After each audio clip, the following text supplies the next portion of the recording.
YouTubers, my name is Christian and this is the first video in the 50 Books for 2019 series where I take a book a week, read it and review it for you guys here on YouTube.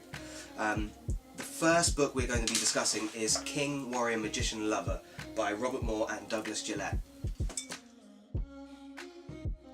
Before we get started, I want to tell you a little story about the reasons for making this challenge and sort of puts them into context.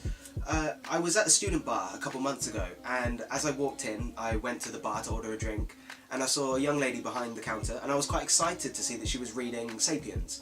Now, this is a book that I was quite interested in. I hadn't read it myself, but I'd heard some good things about it.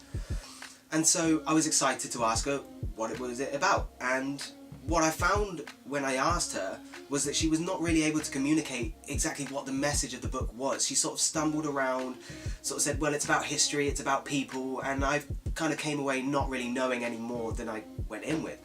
And so I sympathise with that problem. I have a difficulty retaining information after I read books, so what I want to do is be able to read these books, retain the information, and not regurgitate, that's the wrong word, but recodify the information and put it back out there to the viewers. Now, I became aware of this book through an interview with Elliot Hulse on London Real. Now, if you're not aware of Elliot Hulse, go check him out, he's a very interesting guy. I've always been fascinated by the guests they have on the show on London Real. Big shout out to them, they're amazing guys, fantastic work. And yes, the interview with Elliot Hulse was no exception. I came away feeling absolutely inspired. I had a whole list of new books and places I wanted to see, visit, books I wanted to read, films I wanted to watch, and that's always a good sign for me. One thing I was surprised about was how pro-masculine the book was. At a time when the conversation is sort of centred around toxic masculinity and the demonisation of masculine energy, I was surprised and refreshed to sort of see a book that sort of took that energy and sort of transmuted it and made it into something positive, into something where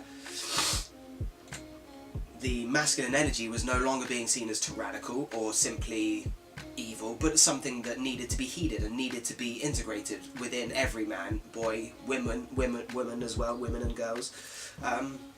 So yeah, that's what's interesting about this book. It's not just for men. Now, the cover and the contents of the book may put a lot of women off because it seems to be very male focused. It's all very masculine psychology, you know, the archetypes of the male. I think this book is incredibly interesting for men and women to read. Women especially, because if you are in a relationship with a man and there are issues that you can't quite put your finger on, there are certain things that he does that, you know, that don't gel with who you want him to be, maybe the answer is reading this book and getting a denser, more deep understanding of the masculine psychology so that you can work to bring out your own feminine power and bring out the best in him also.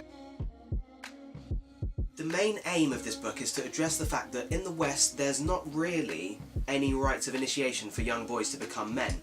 Now, in other cultures they do have this. They have ceremonies in which boys would go out into the woods, they will take psychedelics and stick them in the forest for the night, which seems brutal to us, but for them it's about transitioning boys into men, because otherwise how does a boy know he's become a man when he becomes 18? I would argue that's fairly arbitrary, as everyone grows up in their own way, at their own speed, so sticking a number on that doesn't really do much. The function of this book is to provide a roadmap for men and women looking to be more fully integrated. The key ingredient here is self-reflection. Asking yourself the questions that maybe you've been avoiding, like, why am I doing a job that I hate? Are my relationships breaking down? Who am I really? You know, honesty and a dash of integrity, a dash of humility is required when approaching this kind of book. This book felt incredibly personal for me, and I imagine that's no accident. We all have some connection to the archetypes. So what I've done is I've put a map in the description, a link to a map in the description for a illustration showing the 4 archetypes, and what I want you to do is to just go ahead and check it out, read the map, see the illustration, and just come back with a comment saying which archetype you identify with most. But that's it for this week's review. Thank you very much for joining me. Next week we will be reviewing The Code of the Extraordinary Mind by Vishen Lakhiani. Until then, like, subscribe, do all of those things that you do on the YouTubes, and I will see you next week. Bye.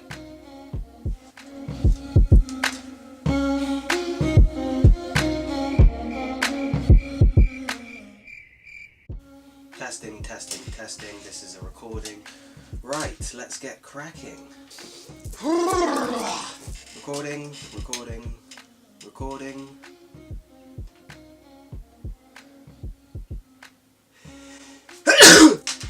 Hello YouTubers, my name is Christian and welcome to the 50 Books for 2019 series, where I take a book a week, read it and review it, and then...